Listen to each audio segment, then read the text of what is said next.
శివునికి ఇష్టమైన రాసులు ఇవి. వీరిని శనిదేవుడు కూడా తాకలేడు. జ్యోతిష్య శాస్త్ర ప్రకారం కొన్ని రాసుల వారికి శివుని అనుగ్రహం లభిస్తుంది. ఈ రాశి జాతకుల కోరికలు శివుని తలుచుకోగానే నెరవేరుతాయని నమ్ముతారు.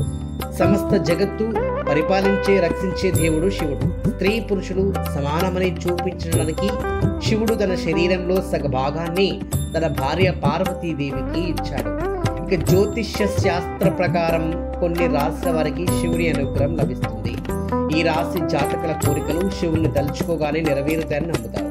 ఇది ఏ రాశిలో ఉందో ఎక్కడ ఉందో ఒకసారి తెలుసుకుందాం. మేషరాశి కష్టానికి ప్రాతిగా నిలిచే రాశులలో మీరు ఒకరు. కుజుడు పాలించే మేషరాశి జాతకులు ఎల్లప్పుడూ శ్రమను ప్రాముఖ్యత ఇస్తారు. లోకాన్ని శాసించే శివుడికి ఇష్టమైన రాశులలో వీరు ఒకరు.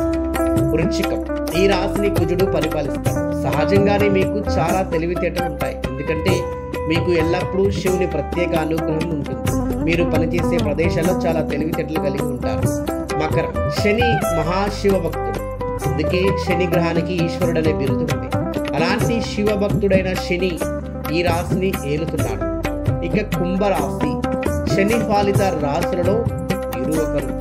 శివుడు శని శిష్యుని పాలకుడు. గొప్ప భక్తుడైన శని భగవానుకు శివునిపై ఉన్న భక్తి కారణంగా ఈశ్వరుడు అనే బిరుదు పొందాడు. గ్రహాల కదలికలు మనిషి జీవితాన్ని ప్రభావితం చేస్తాయి. జ్యోతిష శాస్త్రం కూడా అదే చెబుతుంది. 2025లో గురు భగవానుడు